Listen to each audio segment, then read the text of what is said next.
Bismillahirrahmanirrahim. Assalamualaikum warahmatullahi wabarakatuh. Waalaikumsalam warahmatullahi wabarakatuh. Bagaimana semuanya kabar anak-anak Ibu? Baik, Bu. Kalau Ibu bilang selamat pagi semuanya, jawabnya pagi, pagi, pagi, luar biasa. Oke? Selamat pagi semuanya. Pagi, pagi, pagi, luar biasa. Baiklah, sebelum kita memulai pelajaran, ada baiknya kita berdoa terlebih dahulu. Berdoa dimulai.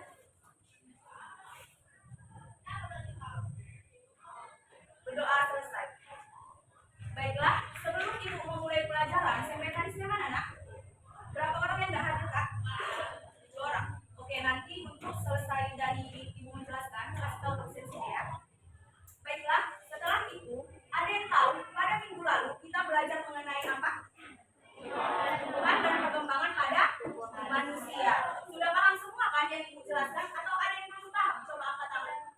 Sudah paham semua kan?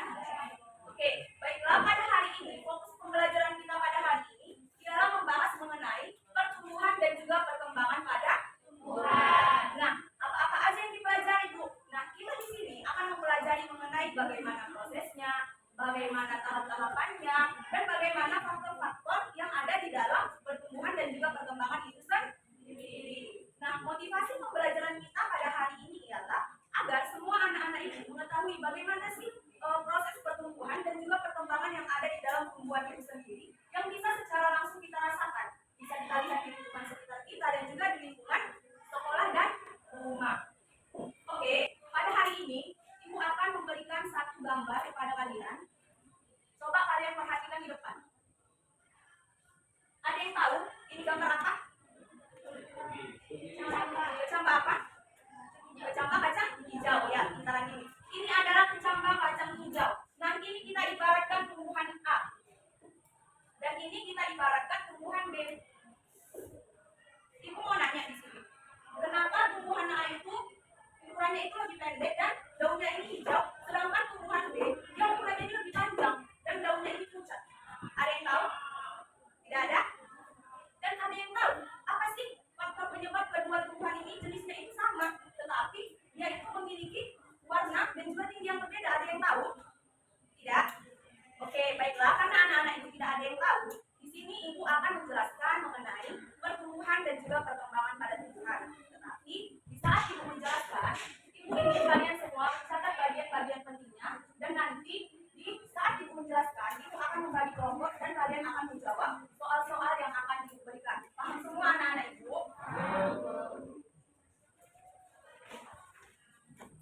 Coba untuk melatih konsentrasinya, kita ada yang yuk. Kalau Ibu bilang tepuk fokus, melihat, mendengar, mengingat, fokus, paham kan? Udah hafal kan? Coba kita mulai. Tepuk fokus, Melihat, mendengar, mengingat, fokus. berarti kalau udah Ibu bilang tepuk fokus, semuanya itu harus diam dan memperhatikan bagaimana Ibu menjelaskan. Baiklah, udah tahu kan di sini kita membahas mengenai. Oke, kita masuk ke slide pertama. Pertumbuhan dan perkembangan pada tumbuhan. Ada yang tahu apa itu pertumbuhan? Ya, ini. Pertumbuhan adalah proses bertambahnya ukuran seperti volume, masa panjang, dan tinggi. Tanaman yang dapat diukur dengan angka. Contohnya, tumbuhan tinggi tanaman tinggi. Ya, benar. Nah, pertumbuhan itu ialah proses bertambahnya ukuran, baik itu volume, massa, tinggi, dan juga panjang suatu tanaman. Yang ini diingat ya, kalau pertumbuhan ini dia itu sifatnya itu kuantitatif, di mana kalau dia kuantitatif ini dapat diukur dengan angka. Contohnya seperti yang tadi bilang, pertumbuhan tinggi tanaman kacang hijau seperti yang itu berikan gambar yang tadi kan, tahu kan? Nah, kalau dia pada manusia apa tuh contohnya? Ada yang tahu? Tidak ada. Kalau dia pada manusia, contohnya kita ambil di kehidupan sehari-hari. Kita mulai dari balita sampai kalian SMP, pasti mengalami pertumbuhan yang meningkat kan? Ya kan? Pertumbuhannya itu pasti akan bertambah. Nah, kalau dia perkembangan itu adalah proses menuju pendewasaan. Di mana kalau dia tadi pertumbuhan ini bersifat kuantitatif, kalau perkembangan ini bersifat kualitatif yang tidak dapat diukur dengan angka. Contohnya seperti yang kita lihat di depan, tumbuhan dewasa mampu berbunga. Kalau pada manusia apa contohnya? Ada yang tahu? Kalau pada contohnya nih perkembangannya. Kalau pada laki-laki itu dia kalau sudah dewasa ditandai dengan tumbuhnya. Ya, kalau dia pada wanita ditandai dengan menstruasi. Ya, benar. Itu pintar tuan ibu. Nah, kita masuk ke bagian selanjutnya yaitu jenis-jenis pertumbuhan pada tumbuhan. Yang pertama yaitu pertumbuhan primer. Pertumbuhan primer ini yaitu pertumbuhan yang terjadi dengan bertambahnya panjang dari meristem apikalnya. Meristem apikal itu apa bu? Meristem apikal itu ini dia, yang ada di tengah-tengahnya ini. Lalu yaitu jaringan yang mulai dari batang hingga ke akar. Nah, dengan adanya jaringan meristem ini yang aktif membelah, maka dia akan masuk ke biji, di mana dia itu masuk mulai dari air yang ada di dalam biji itu akan memulai yang namanya pertumbuhan. Setelah dia memulai yang namanya pertumbuhan, maka muncullah yang namanya akar. Setelah muncul akar, maka muncullah batang. Setelah muncul batang, muncullah ya, ini gini aja ya gambarnya. Nah, setelah semuanya lengkap, ini kan sudah lengkap kan? Maka dia akan terjadi yang namanya pemanjangan batang, sehingga dia itu akan mencapai panjang yang maksimal. Paham kan anak-anak ibu? Kita masuk ke jenis yang kedua yaitu pertumbuhan sekunder. Bang, yang di belakang, coba perhatikan itu ya. Masuk yang kedua yaitu pertumbuhan sekunder. Pertumbuhan sekunder ini terjadi pada batangnya ini, nah. Pada batangnya ini, di mana dia itu aktif yang namanya membelah. Dia itu terdiri atas pembelahan yang ke dalam dan pembelahan yang keluar.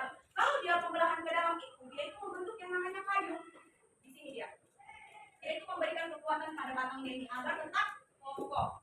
Sedangkan dia pembentukan yang keluar, dia itu terjadi pada kulit kayu. Ini kulit kayu. Yang fungsinya apa bu? Fungsinya itu untuk mengangkut yang namanya nutrisi atau yang namanya sumber makanan. Kita masuk ke bagian jenis-jenis perkecambahan. Jenis-jenis perkecambahan, ada yang tahu ada berapa jenis? Ada berapa jenis? Dua. Yang pertama yaitu perkecambahan epigel. Perkecambahan epigel itu gimana? Ingat ya, kalau dia epigel itu, dimana ini namanya dia kotiledon. Ya, dimana kotiledonnya itu yang berada di bawah tanah itu akan terangkat menuju ke permukaan tanah. Yang fungsinya apa bu? Fungsi kotiledon itu dia itu berfungsi sebagai daun baru yang akan memulai yang namanya fotosintesis. Contohnya itu apa bu? Bisa kalian lihat kan contohnya kacang hijau, kapas dan juga bayam. Kita masuk ke bagian jenis yang kedua. Jenis yang kedua yaitu perkecambahan hipogel. Kalau dia tadi perkecambahan epigel itu dia itu dari bawah tanah diangkat ke atas. Kalau dia perkecambahan epigel itu, dia itu tetap kotiledonnya itu berada di bawah tanah. Oke, di mana ini dia kotiledonnya, yang memanjang itu namanya epikotil ini ya. Epikotil. Nah, dia ini fungsinya apa? Fungsinya ini, kotiledonnya ini berfungsi untuk menyimpan cadangan makanan. Tahu kan apa aja jenisnya? Contohnya jagung, padi, dan juga kelapa. Lalu kita masuk ke bagian faktor-faktor internalnya. Faktor-faktor yang terjadi pada pertumbuhan dan perkembangan itu ada berapa anak-anak? Apa yang pertama yuk? Ada yang tahu faktor internal itu apa? Oke, singkatnya gini, kalau faktor internal itu berarti kalau kita sebagai manusia, contohnya nih, internal ini berarti yang ada di dalam diri kita sendiri. Begitu juga dengan tumbuhan. Apa sih yang ada di dalam diri tumbuhan? Yang pertama yaitu yang namanya gen dan juga hormon. Gen ini berfungsi untuk menjaga kualitas tanaman tersebut agar dia dapat melakukan yang namanya pertumbuhan dan dia melakukan perkembangan yang optimal. Sehingga apa bu? Sehingga dia menghasilkan yang namanya buah yang banyak dan melimpah. Kalau dia hormonnya, sebenarnya kalau dikaji dari segi hormon, dalam biologi hormonnya itu sangat-sangat banyak. Tetapi pada pertumbuhan dan perkembangan ini, hormonnya itu kita bahas ada 3 aja. Yang pertama itu hormon apa nak? Ya, hormon auksin. Hormon auksin ini berfungsi untuk pemanjangan, pembelahan dan juga diferensiasi pada sel. Kalau dia liberalin ini, dia juga berfungsi untuk pembentukan biji, perkembangan embrio dan juga kan? Ya, benar. Kalau dia lagi sitokinin, sitokinin itu berfungsi untuk merangsang pembelahan sel. Apalagi pembentukan apa? Apalagi bang yang di belakang? Untuk apa? Percabangan tanaman. Oke, lalu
Oke, bentar.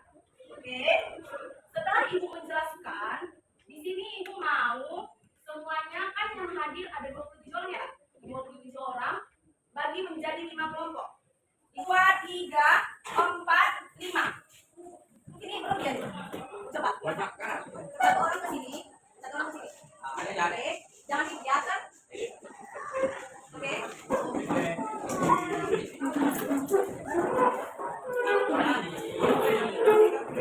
Ya, kalau sudah siap, bilang siap ya.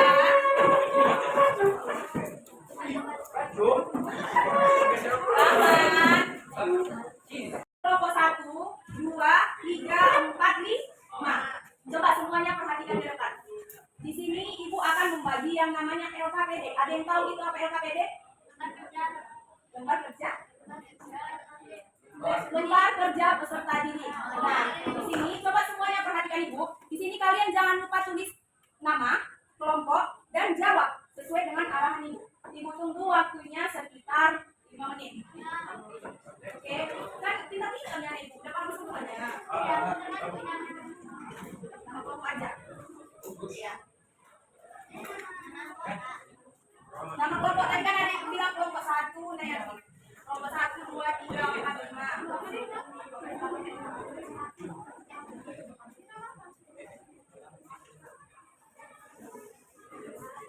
Coba perhatikan ke depan.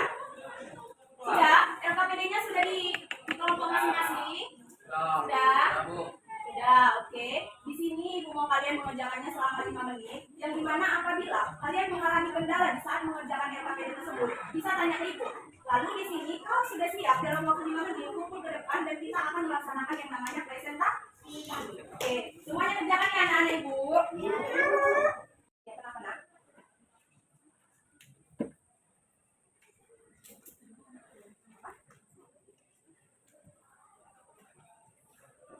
Oke, ada lagi yang nggak paham? Ada lagi yang nggak paham? Ada kendala?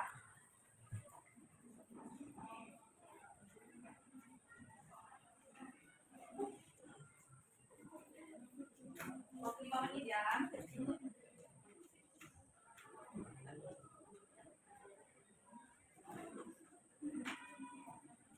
Yang penting ya anak-anak.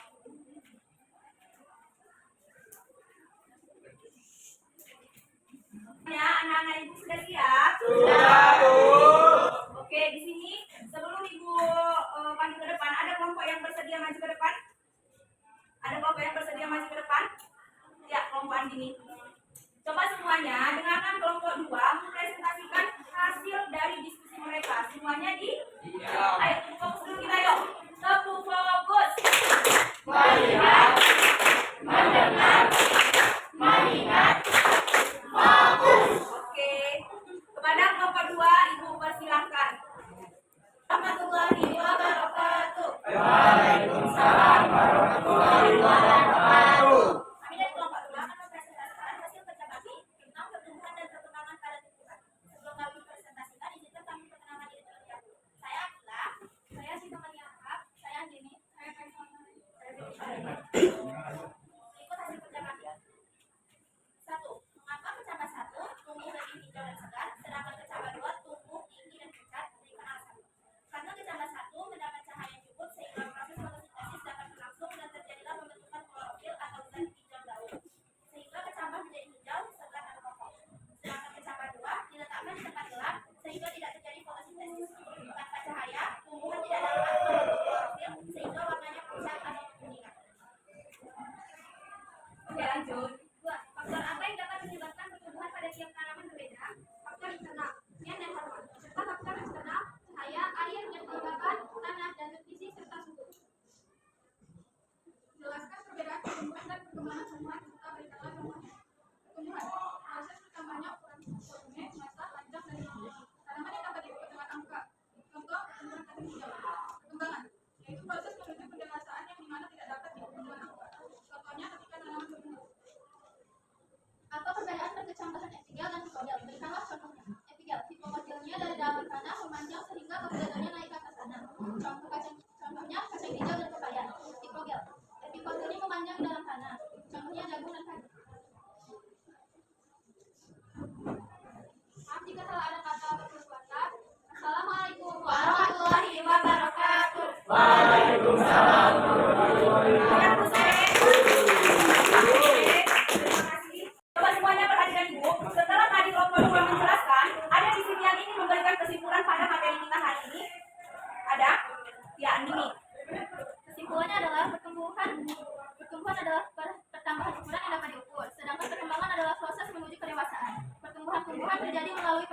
primer dan sekunder.